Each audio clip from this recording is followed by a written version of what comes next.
रात के करीब 11 बज रहे थे। आसमान में काले बादल थे और हवा में अजीब सी नमी थी।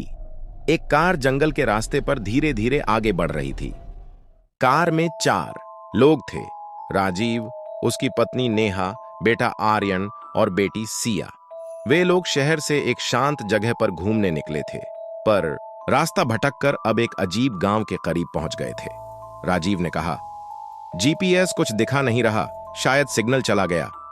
नेहा बोली, मुझे तो डर लग रहा है, यह रास्ता बहुत सुनसान है। आर्यन ने मजाक में कहा, शायद हम किसी हॉरर मूवी में आ गए हैं।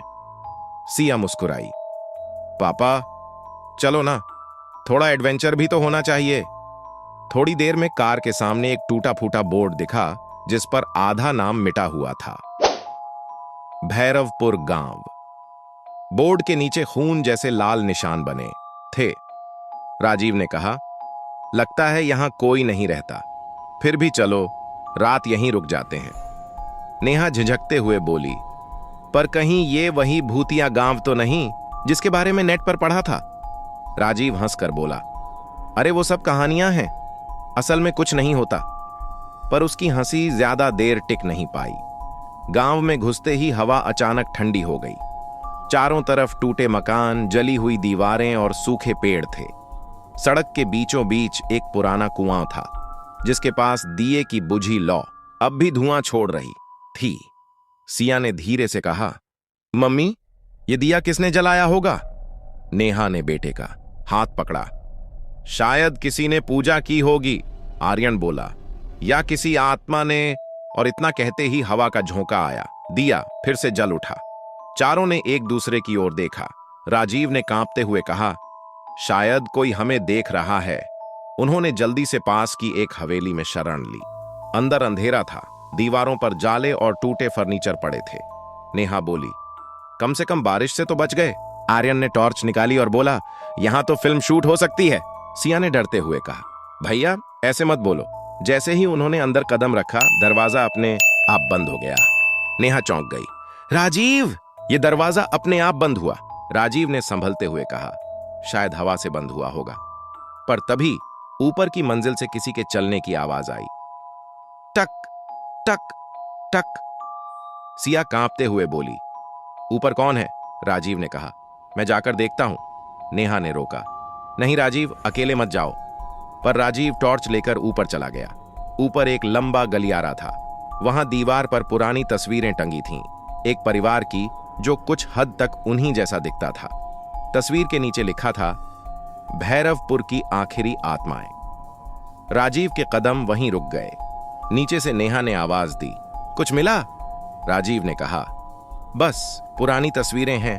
तभी तस्वीर में दिख रहे लोगों की आंखें चमक उठीं। राजीव का चेहरा सफेद पड़ गया और उसने पीछे मुड़कर देखा।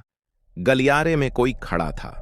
वो एक औरत थी, सफेद कपड़ों में, लंबे खुले बालों के साथ। उसका चेहरा सुंदर था, लेकिन आंखें लाल आग जैसी। उसने ठंडी आवाज में कहा, क्यों आए हो यहां? राजीव घबराकर बोला, हम रास्ता भटक गए थे। वो धीरे धीरे उसकी ओर बढ़ी, ये गांव अब जीवितों के लिए नहीं है। नीचे खड़ी नेहा चिल्लाई, राजीव क्या हुआ ऊपर? राजीव चिल्लाया, भागो यहां से। पर तभी हवा में ठंडक भर गई और पूरा घर कांपने लगा। नेहा, आर्यन और सिया ऊपर दौड़े, लेकिन वहां राजीव नहीं था। बस उसकी टॉर्च फर्श पर गिरी थी। दीवार पर खून से लिखा था, अब वो हमारा है। सिया जोर से रो पड़ी, मम्मी पापा कहां गए? नेहा ने उसे सीने से लगाया, शांत रहो बेटा, हम निकलेंगे यहां से। तभी नीचे से वही ठंडी आवाज आई, अब कोई नहीं निकलता। आर्यन ने दरवाजा खोलने की कोशिश की, लेकिन दरवाजा पिघली लकड़ी की तरह चिपक चुका था। सिया ने कांपते हुए कहा, वो औरत, वो यहीं है। नेहा ने टॉर्च घुमाई और सामने वही औरत खड़ी थी, मुस्कुराती हुई। उसने धीरे से कहा, तुम्हारा परिवार अब हमारे गांव का हिस्सा बन चुका है। फिर वो हवा में विलीन हो गई। अचानक घर के सारे दिए अपने आप जल उठे और चारों दीवारों पर परछाइयां नाचने लगीं। नेहा ने अपने बच्चों का हाथ पकड़ा और कहा, दौड़ो। तीनों भागे, लेकिन बाहर गांव और भी भयानक लग रहा था। हर पेड़ के पीछे कोई था, हर खिड़की से कोई झांक रहा था।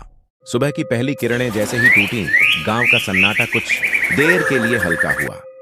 हवा में ठंडक थी, पर भीतर एक अजीब बेचैनी भी। राघव ने सबसे पहले दरवाजा खोला। बाहर का नजारा बिल्कुल बदल चुका था। वो रास्ता जहां से कल वे आए थे, अब वहां मिट्टी के ऊंचे टीले और सूखी डालियां थीं, जैसे सालों से किसी ने उसे छुआ ही ना हो। सुषमा ने धीरे से पूछा, राघव, ये रास्ता कहां गया? कल तो यहीं से आए थे।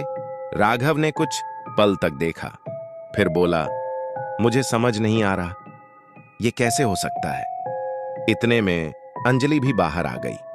उसके चेहरे पर डर साफ झलक रहा था। पापा, रात को मैंने किसी को खिड़की के पास चलते देखा था। वो आदमी नहीं था, उसके पैर उल्टे थे। मां बाप दोनों सिहर गए। आर्यन, जो अभी अभी उठा था, बोला, शायद सपना देखा होगा दीदी।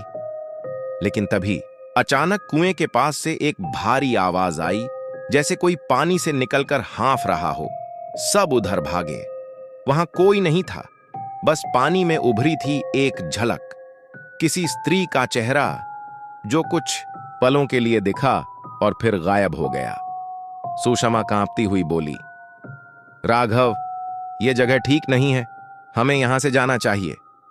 राघव ने हिम्मत जुटाते हुए कहा, हां, पर अब रास्ता ही नहीं बचा, हमें कोई दूसरा रास्ता ढूंढना होगा। तभी पास में एक बूढ़ा आदमी दिखा, जो पुराने फटे कपड़ों में धीरे धीरे उनकी ओर बढ़ रहा था। उसका चेहरा झुर्रियों से भरा था, आंखें ढांसी हुईं, पर उनमें कोई अजीब चमक थी। तुम लोग रात यहां रुके थे? उसकी आवाज में ठंडक थी। राघव ने डरते हुए कहा, हां, हमें रास्ता नहीं मिला, इसलिए ठहर गए। बूढ़ा बोला, फिर तुम लोग जिंदा कैसे हो? इस गांव में तो कोई रात गुजार कर नहीं निकलता। ये सुनते ही सबके शरीर में सिहरन दौड़ गई। अंजलि ने हिम्मत कर पूछा, क्यों, यहां क्या है? बूढ़ा हंसा, एक ऐसी हंसी जिससे खून जम जाए।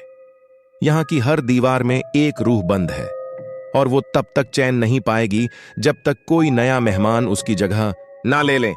राघव ने गुस्से और डर के बीच पूछा, तुम कौन हो? ये सब कहानियां सुनाकर डराना चाहते हो? बूढ़ा धीरे धीरे पीछे हट गया और बोला, कहानियां नहीं बेटा, हकीकत है। आज रात जब सूरज ढलेगा, तब तुम खुद जान जाओगे। इतना कहकर वो अचानक गायब हो गया।